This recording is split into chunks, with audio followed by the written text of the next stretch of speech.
안녕하십니까?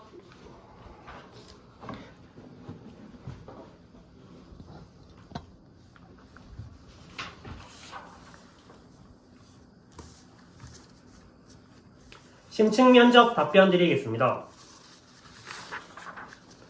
먼저 구상형 1번에 대해 답변 드리겠습니다. 대시와 라이언의 자기결정성 이론에 따르면 유능감, 자율성, 관계성의 세 가지 욕구가 학습 동기를 충족한다고 하였습니다. 이에 근거하여 학생이 가진 동기의 특징을 말하고 이를 연결하여 과제를 제시하도록 하겠습니다. 첫째로 정화는 유능감의 동기를 가지고 있다 할 수 있습니다. 유능감이란 자신이 유능하다고 느끼고 자신감을 갖게 될 때 학습 동기가 극대화된다는 것입니다. 따라서 정화에게 맞는 학습 과제는 자신의 능력에 맞는 도전적 과제입니다. 교사가 학생에게 도전적 과제를 제공하여 학생이 성공 경험을 가지게 만든다면 학생이 성취감을 느껴 유능감의 욕구를 자극할 수 있을 것입니다.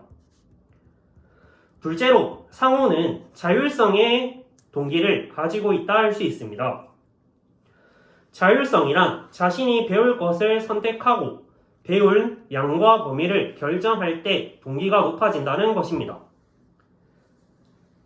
따라서 상호에게 맞는 과제는 프로젝트 과제라고 할 수 있습니다. 예를 들면 교사가 프로젝트에 여러 주제를 선정하고 학생에게 그러한 주제에 대해 선택권을 가지게 한다면 자율성의 동기를 자극해 학습 동기를 높일 수 있을 것입니다. 셋째로 민수가 가지고 있는 동기는 관계성입니다. 관계성이란 타인과 함께 배울 때 동기가 극대화되는 것입니다. 따라서 민수에게 맞는 과제는 협동학습 과제입니다. 실생활의 복잡한 문제를 공동으로 노력해 해결할 수 있는 과제를 민수에게 제공한다면 관계성 욕구를 자극해 학습 동기를 높일 수 있을 것입니다. 이상입니다.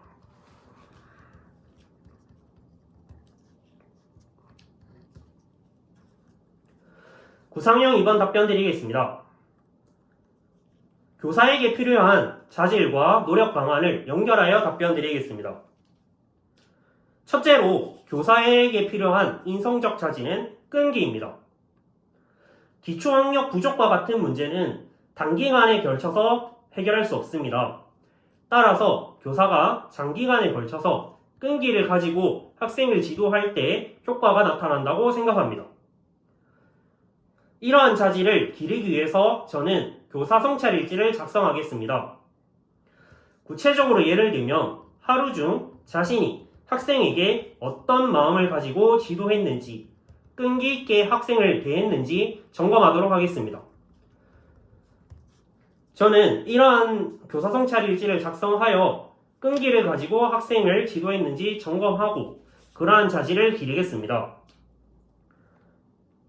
둘째로 교사에게 필요한 전문적 자질은 개별화 지도의 자질입니다.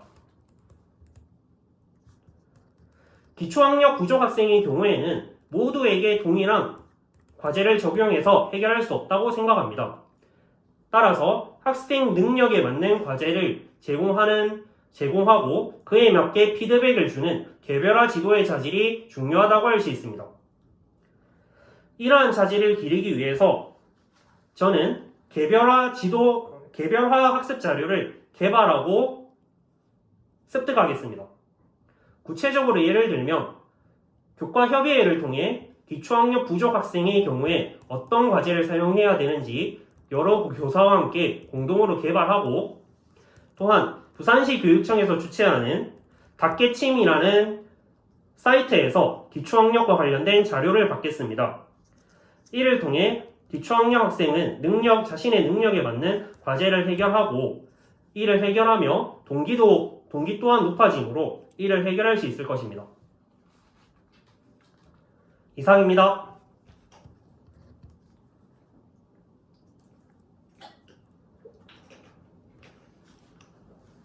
구상형 3번 답변 드리겠습니다. 두 교사 중 저의 가치관과 부합하는 교사는 A 교사입니다. 그 이유는 교사 또한 대한민국의 국민이기 때문입니다. 대한민국 국민은 누구나 표현의 자유를 누려야 할 권리가 있습니다. 이러한 권리를 보장해주지 않고 무작정 SNS 사용을 억제한다면 교사의 기본권을 침해하는 행위이므로 저는 A 교사의 생각에 부합합니다. 다만 A 교사의 선택한 입장에서 유의해야 될 점은 교사가 SNS 사용을 너무 치중한 나머지 자신의 외적인 표현에만 집중하고 학교의 학생의 전인적인 성장을 도와야 된다는 학교의 1차 목적을 달성하지 못할 수도 있다고 생각합니다.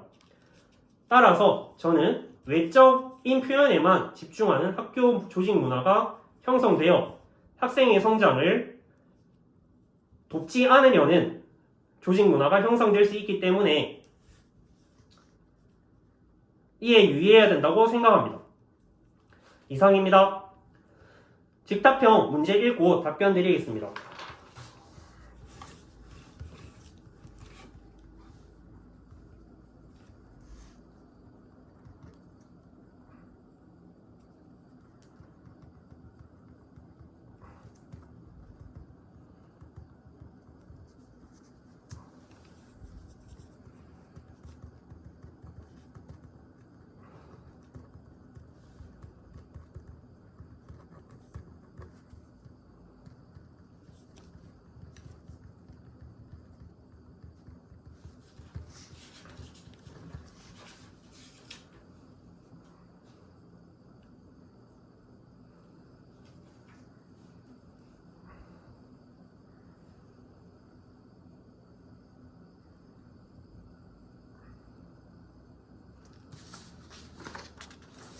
직답형 문제 답변 드리겠습니다. 먼저 1번에 대해 답변 드리겠습니다. 제가 신임교사라면 김교사의 입장을 수용하겠습니다.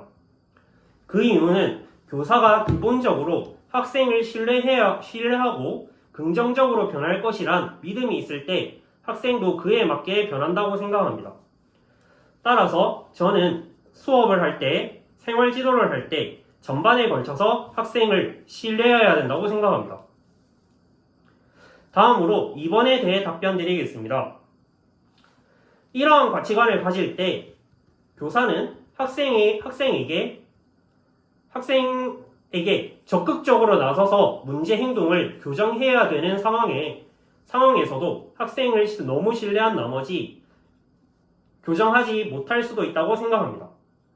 예를 들면 학교폭력, 흡연과 같이 학생이 다른 학생에게 심각한 피해를 끼치거나 위기에 처했을 땐 교사는 적극적으로 나서서 문제 행동을 교정해야 된다고 생각합니다.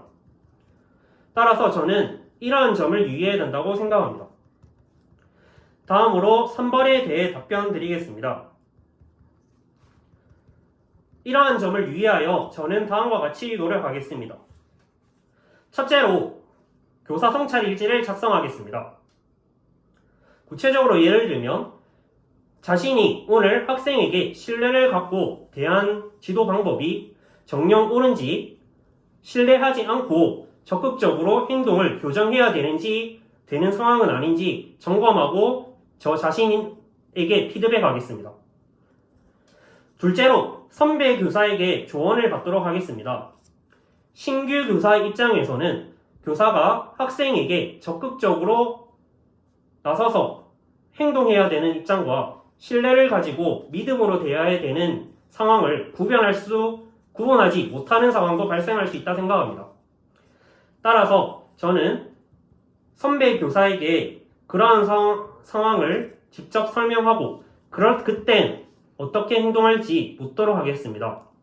이를 통해 교사는 학생을 신뢰해야 되는 상황과 또는 문제 행동을 교정해야 되는 상황을 명확하게 구분하고 학생을 지도할 수 있다고 생각합니다. 이상입니다.